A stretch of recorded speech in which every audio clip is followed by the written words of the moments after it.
Weakling, this isn't a joking matter. Then why do you look like a joke?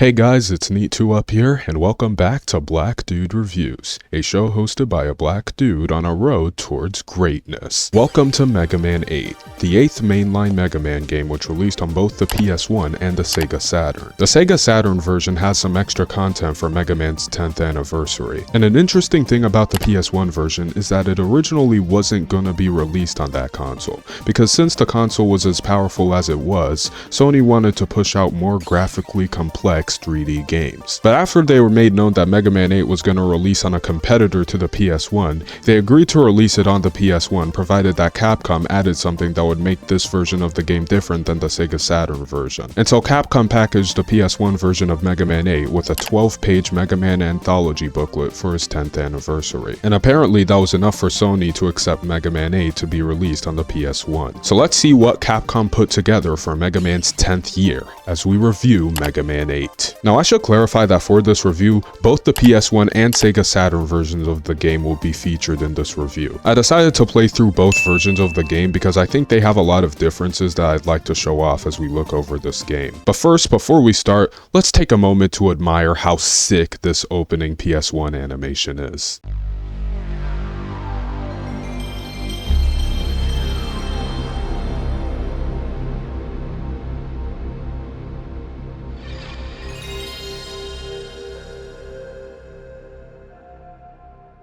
Listen, I was not around for the PS1 era of gaming, but boy does that screen give me goosebumps. Since we're now on CD technology, Mega Man 8 features fully voice-acted cinematics that occur in certain parts of the game. And these cinematics are pretty entertaining to watch, but we'll talk more about them later. It's also worth noting that Mega Man 8 is the first Mega Man game to have a save feature, which is nice. And so we start the game. The game starts with a cinematic featuring two robotic entities fighting in outer space. They collide into one another and their collision sends both of them flying towards Earth. Meanwhile, Mega Man and Bass were exchanging some fisticuffs because Bass got really vexed after Mega called him a fish.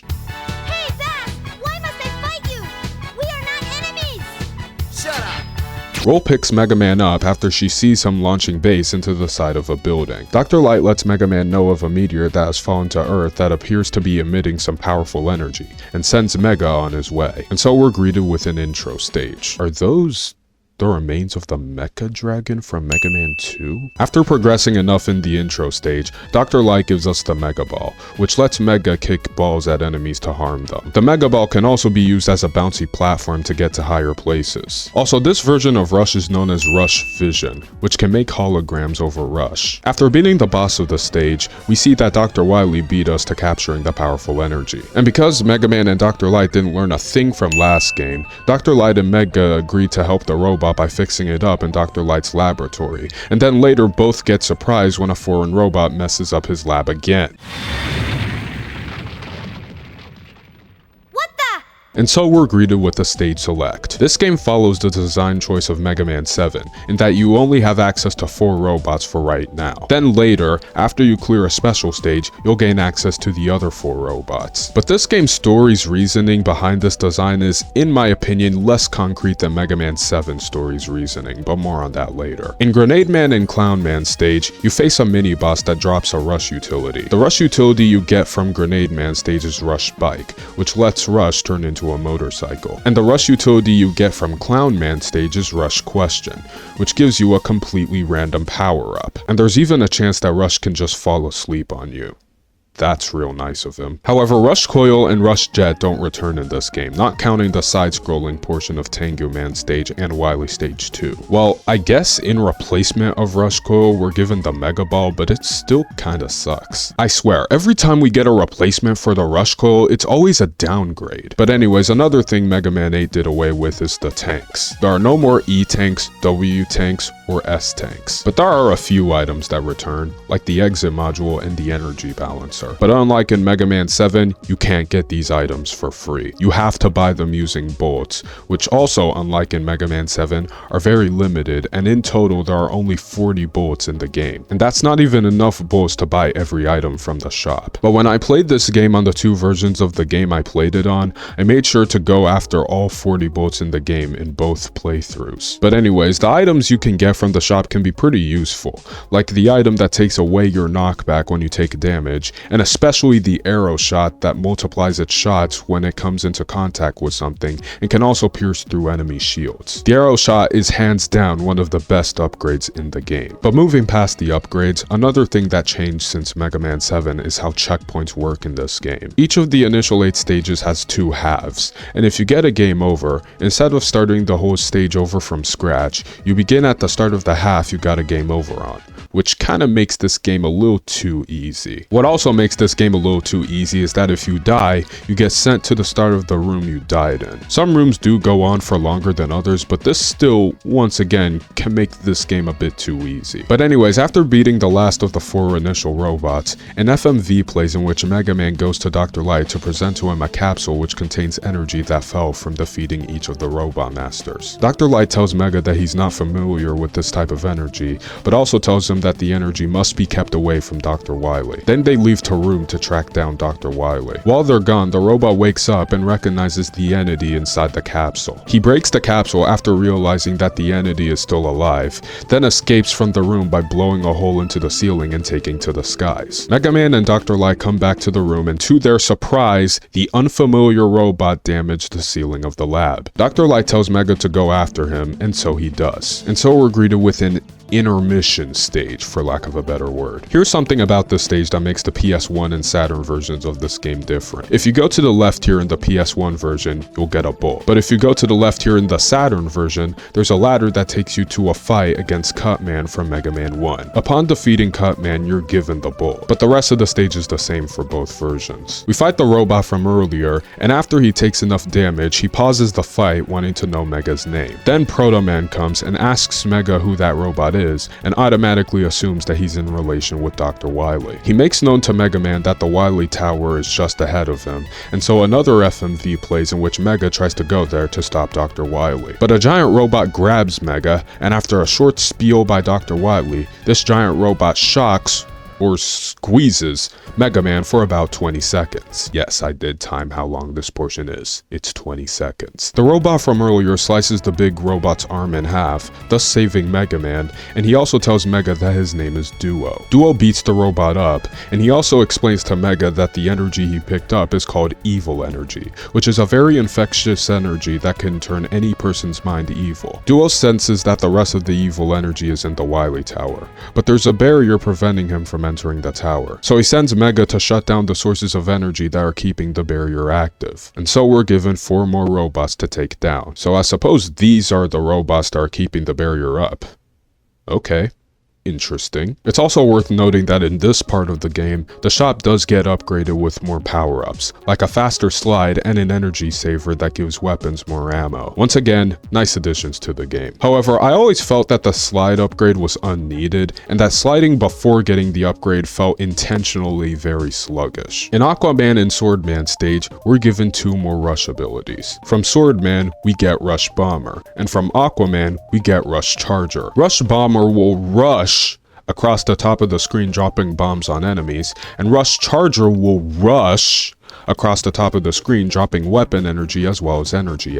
Something about Searchman stage is that in the Saturn version of the game, before the second half of the stage, you face Woodman, who drops a bolt for you upon defeat. But in the PS1 version, this bolt is found in the Flash Bomb trial in Swordman stage. But anyways, after defeating the other 4 Robot Masters, and doing some excessive backtracking to retrieve all 40 bolts in the game and buying some last minute upgrades, Mega Man makes his way to the Wily Tower, which has 4 stages he has to deal with. In the 3rd Wily stage, Mega encounters Bass, who tries to use the evil energy against him, but fails very miserably. Bass is one of the easiest bosses in the entire game, which is honestly kinda sad, considering that he was a lot harder to defeat in Mega Man 7. But anyways, once he eventually does, Mega goes to the 4th Wily Tower stage, which hosts the boss rush. And an interesting thing about this boss rush room is that the Robot Masters are in the same locations as they are in their portion of the stage. stage select, which is pretty cool. But after beating all the bosses, Mega makes his way to the arena where Wily awaits him. Dr. Wily traps Mega and is about to blast Mega into oblivion until Duo comes in last second to save Mega Man. Duo gets badly damaged and Proto Man comes to take Duo with him so he can take care of him. Until Mega Man fights Wily Machine 8, which is pretty easy with the arrow shot, and then Wily Capsule 5, which is also pretty easy with the arrow shot. After taking out Wily Capsule 5, Wily falls out of the capsule and begs Mega for forgiveness. This has happened so many times over that Mega Man even acknowledges this. And it turns out that Wily too tried to use the evil energy to try to defeat Mega as it rises up out of the dead capsule and envelops Mega Man as the Wily Tower comes to its destruction. And so the last FMV plays in which the Wily Tower is destroyed and Mega Man is unconscious. Duo goes up to Mega and discovers that the evil energy has infected Mega's body. But it's no biggie as he removes the evil energy from his body with no struggle at all. Well, at least almost no struggle. Proto Man runs over to Mega Man to see what happened to him, and Duo tells Proto Man that he's fine and that he'd regain consciousness. Then Mega Man wakes up in Dr. Light's lab and everyone's happy that Mega's alive. Dr. Light tells Mega that Duo saved him, and Proto Man tells Mega Man that Duo left a message for him. He said, "Thank you." Duo?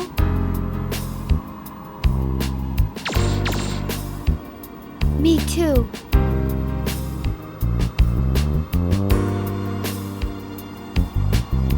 Thank you, Duo. Not to mention that it's also playing some slow music, and there's a nice looking sunset, and that Mega Man's talking like a girl who fell in love with a guy he's only known for like an hour. Yikes! Anyways, that's Mega Man 8. I for one found it pretty interesting to see the differences between the two versions of the game. But if I were to pick my favorite of the two versions, it'd have to be the Sega Saturn version. It just looks and sounds a lot cleaner, and there's a lot more extra content in this version than the PS1 version does. Like some official artwork for this game, and some submitted Robot Masters for the Robot Master Design Contest they'd have for every Mega Man game. And once again, the sound quality of the Saturn version is, in my opinion, a lot better. Also, I think I prefer Tengu Man's Saturn theme over his PS1 theme. This is his PS1 theme.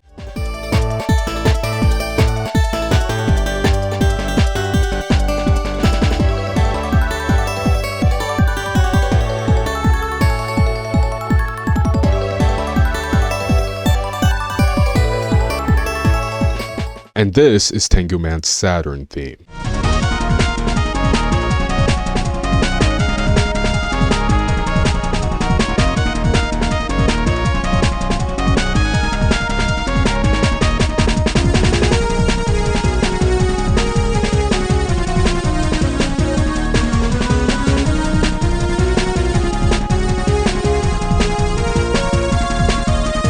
I feel that the Saturn version's song is a lot more lively and happy sounding than the PS1 versions. Oh, and also, regardless of what version you're playing this on, the underground theme of the intro stage is criminally underrated.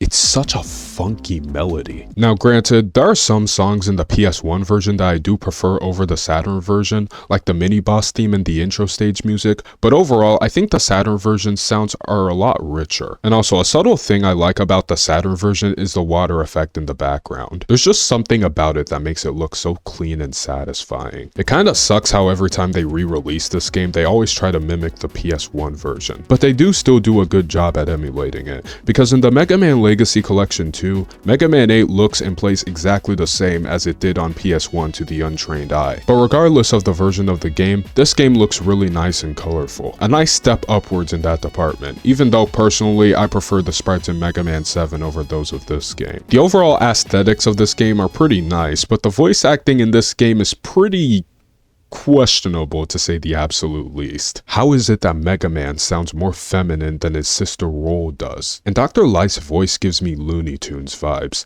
as he stutters like Porky Pig and he talks with a nasally accent like Elmer Fudd. And Duo sounds ultra quiet when he's talking normally, but when he turns blue, he screams at the top of his lungs. What, does turning blue make him feel immense pain or something? But anyways, the voice acting in this game has already been ridiculed on the internet for over a decade, so let's talk about the actual game. I had a decent experience playing through this game, and there wasn't really a part of this game that gave me too much trouble. I know people don't really mess with the jump slide sections, especially with the one in Wily's first stage, but it didn't really give me that much trouble either. In both of my playthroughs of this game, I only died once in that part. Honestly, after beating the game twice on both versions, I thought the overall experience of doing that and also 100%ing the game was more tedious than it was fun. I felt that the pace of the game was very slow and sluggish, at least until I got the slide upgrade. And I found the bosses of this game to be pretty boring and easy to fight too. I guess the boss in the first Wily stage was pretty interesting because I had to use Mega Ball to damage it, but even that wasn't that big of a problem. Overall, the difficulty of this game was pretty underwhelming compared to the other Mega Man games. I'm not saying that every boss should be as hard as the Wily capsule from Mega Man 7 is.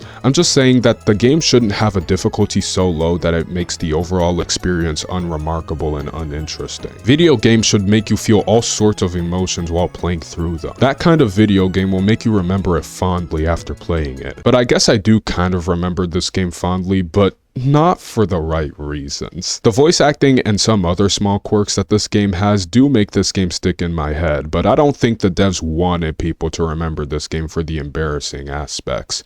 But unfortunately, that's exactly what this game is infamous for. But for me, another aspect of this game in which I think it falls a little short is its story. The story in the beginning is pretty interesting, even though it's kind of something we've already seen before, in that it involves a robot that we haven't seen before. But this time, the robot's actually on the good side. And I can tell that they were trying to follow the formula they used for Mega Man 7, in that there's an intro stage, 4 robots, an intermission stage, 4 more robots, and 4 Wily stages. But I feel that the way they meshed the story and the formula together in Mega Man 7 was a lot more cleaner than they did in this game. In Mega Man 7, it's known from the start that there are 4 robots that are trying to protect Dr. Wily, which explains why there are 4 robots to take down instead of the usual 8. But here, Dr. Light tells Mega Man to go after Dr. Wily, and then these 4 robots just kind of appear out of nowhere. But then we get to meet this new robot who proves to us that he's on the good side. And to explain why we have to face 4 more robots, the robot explains that there's a barrier that these robots are powering up,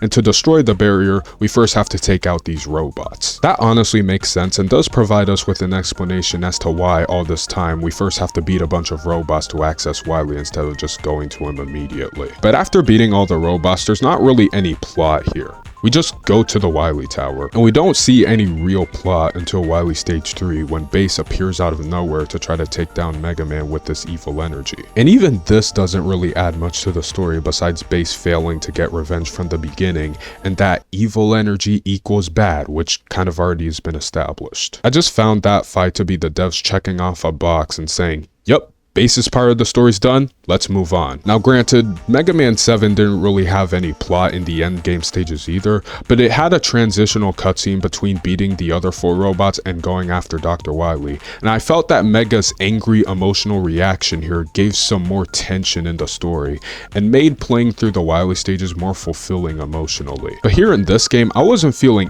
anything playing through the Wily stages. But I suppose the ending of the game was decent, albeit kind of strange, because we don't really know what happened to Dr. Wily, and also Mega's female voice at the very end didn't really help matters either. So Mega Man 8, for me, isn't all that great and memorable. That's not to say that the game's bad. The game is good, it just wasn't all that fun for me to play through. The game's pace is pretty slow, and in my opinion, the game was way too easy. The bosses were easy to take down, the mini-bosses were easy to take down, the enemies were easy to deal with. The only thing that really gave me problems was the platforming. And even that, with memorization, it's not that bad. And I also don't agree with the design choice of limiting the number of bullets in the game to 40. But then again, if the bullet count were to exceed that, it probably would have made the game even easier. The aesthetics of the game are pretty nice with the music, sounds, and looks of the game, but the story and the difficulty aren't all that great. It just felt like they were trying to reuse the previous game's formula, and they didn't make a story that would mesh well with it. But the story of this game was still pretty decent. Definitely better than anything the NES games would bring about. But honestly, I think there have been better and funner Mega Man games. So with that, I give Mega Man 8 a 2 out of 5 stars. I should clarify that this is just my rating, and I am fully aware that there are a lot of people who genuinely love this game, and more power to you. But I think there have been Mega Man games that handled their story and difficulty a lot better than this game did. But I think I've said enough. Next time, we will be reviewing Mega Man and Bass for the Super Nintendo. So if you'd like to see a review of that, please consider subscribing. It's quick and easy, and you can always change your mind. But besides that, leave a like or leave a dislike, and thanks for watching.